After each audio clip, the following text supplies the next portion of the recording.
वैसे सपा कार्यकारिणी की ये बैठक कुछ मायनों में खास है। एक तो पहले गुजरात के विधानसभा चुनाव में प्रत्याशियों के उतारने का फैसला, फिर कोलकाता में बैठक, ये सब कुछ बता रहा है कि अब पार्टी को विस्तार देने की कोशिशें तेज कर दी गई हैं।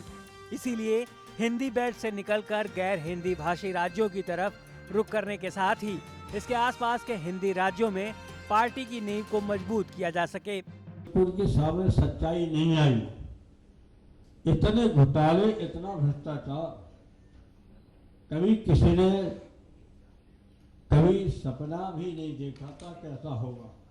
देश के सामने एक चुनौती हम सबके सामने है और विशेषकर हम लोग जो विपक्ष में हैं, उन हम किसी दल के ऐसे नहीं कि उनके दल के खिलाफ हों, ऐसे खिलाफ हों, उनके दल के जो कारनामे हैं उन कारनामों को हम ना पसंद करते हैं, वो देश के हित में नहीं है। ये हमारा हम किसी वैसे नहीं है कि हम प्रधानमंत्री के व्यक्तित्व के खिलाफ हो या और के सहयोगी के खिलाफ हो, उन नीतियों के खिलाफ हैं। समाजवादी पार्टी 2014 की तैयारी में जुट गई है। पार्टी की कार्यकारिणी की 2 दिवसीय बैठक को इसी कड़ी के रूप में देखा जा रहा है। मुलायम पहले भी ये साफ कर चुके हैं कि उनका फोकस आम चुनाव में कम से कम 60 सीट जीतना है। लिहाजा पूरी रणनीति यही है कि कैसे इस सोच को अमली जामा पहनाया जा सके। यही वजह है कि यूपीए सरकार के एक के बाद एक सामने आ रहे घोटाले कहीं न कहीं मुलायम को राहत पहुंचा रहे हैं। मुलायम भी जानते हैं कि यही असली मौका है जब अपने हथियारों की धार तेज कर ली जाए। और हकीकत भी यही है कि दिल्ली के दरवाजे तभी खुल सकते हैं जब यूपी की चाबी हाथ लग जाए। इससे पहले मंगलवार को कोलकाता पहुंचे मुलायम सिंह यादव, उनके बेटे और यूपी के मुख्यमंत्री अखिलेश यादव का जोरदार स्वागत हुआ। स्वागत से अभिभूत मुलायम ने कार्यकर्ताओं से बातचीत के दौरान उत्साह बढ़ाते हुए यूपीए सरकार पर हमले तेज कर दिए। समाजवादी पार्टी की राष्ट्रीय कार्य समिति की बैठक कोलकाता में 12-13 सितंबर को होगी।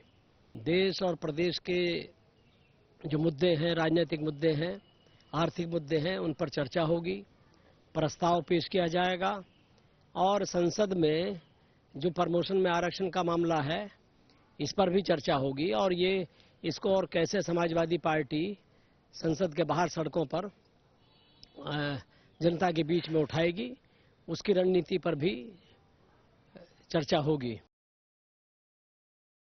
2 दिन चलने वाली समाजवादी पार्टी की इस बैठक पर वाम दलों की भी नजर होगी, क्योंकि तीसरे मोर्चे की संभावनाओं से जुड़ी राजनीति के लिए क्या छनकर आएगा, ये देखना दिलचस्प होगा। वैसे भी केंद्र की राजनीति में हालात बहुत अच्छे नहीं हैं। कांग्रेस और बीजेपी दोनों की हालत पतली है। जहां कांग्रेस कई घोटालों में उलझी हुई है, तो वहीं बीजेपी तक इन घोटालों के तार जुड़ने से उसकी विश्वसनीयता सवालों के घेरे में है। ऐसे में मुलायम के पास बेहतरीन मौका है जिसकी तैयारी में वो जुटे हैं। लखनऊ से अशोक तिवारी के साथ अरविंद पांडे, समाचार प्लस।